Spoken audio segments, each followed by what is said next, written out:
remembers this from the show, but this sort of first publicity photo of Bowie, and I think he's sitting on a bass drum, just looking like so coiffed, and very mannered, and like he has practiced this pose within an inch of his life. And there's clearly a lot of forethought in his presentation, which, in terms of rock and roll, we typically think anything that's had like a modicum of rehearsal is inauthentic and sort of not very rock and roll, because rock and roll is very visceral. So let's talk about authenticity. Let's talk about it. And drink up. And let's talk about fake. Well, I'm I curious. saw your notes. Yeah, I am curious to unpack this idea of authenticity. And when did it become more authentic to just stand up on stage with no lights or costume or theatricality and just stand up there with a beard and your feelings?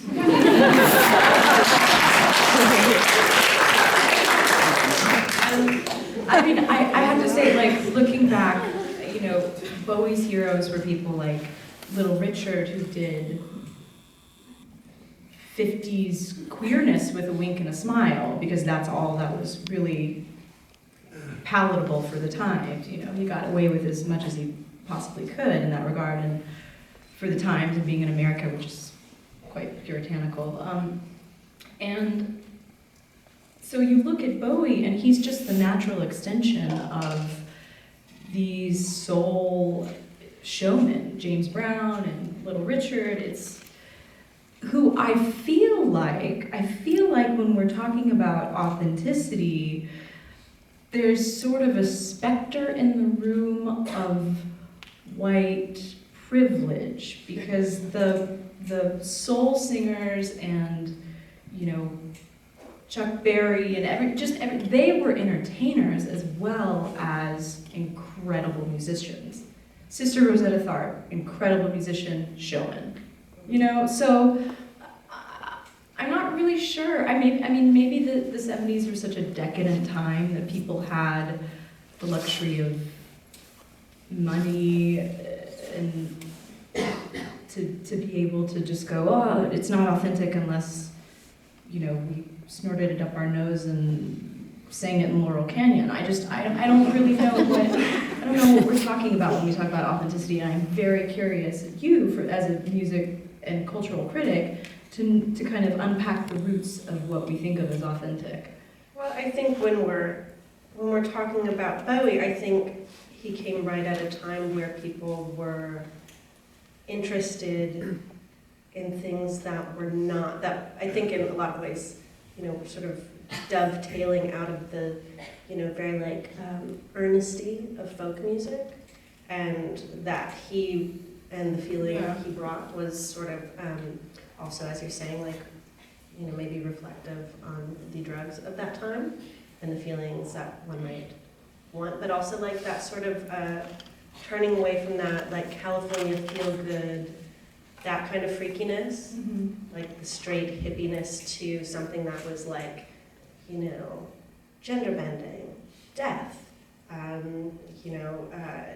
We talked about his background in mime and like the Canadian arts and all this sort of stuff that was like more traditional theater, rather than just about like, what we were getting from like Neil Young or Joni or somebody that just very straight ahead, like my feelings, very like post-Dylan. And that he was much more like about like a show and dazzling and being an entertainer. And that, I don't know if people necessarily thought about that as being like fake or like less real at the time. I think those debates about authenticity have come much later.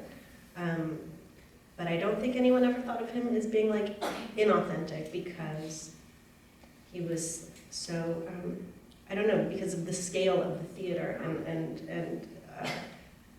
and what he was doing in his work was so transfixing, Also, he had, a myriad of aesthetics and was constantly changing. but it was always rooted in music. If David Bowie wasn't a great songwriter, none of us would be here today sitting talking about either authenticity or as a guise, or He's not let's have a someone- retrospective. He has great songs, and if you think about England at the time, and you think about probably his influences. I know certain songs were references to Evil and Wa, and there's a certain amount of sort of dry British satire that you hear in Bowie's delivery that can be sort of arch and debonair, but it ultimately is trenchant and speaks to people's hearts, even when it's a little bit, even when there's a wink and a smile. And I think even if you heaped all the really brilliant aesthetic in the world onto what someone's doing, songs or musicians' world, it wouldn't have any resonance unless it was integrated and integral to the music.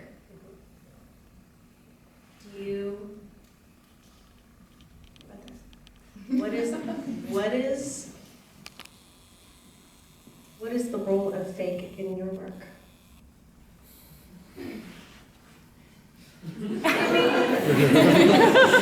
Is every part of it a visceral expression of who and how you are? I would say it's probably a combination of things. Everything is multifaceted. If you have the choice, why wouldn't you insert a bit of make-believe? Also, I think in the times that we're in, austerity is not...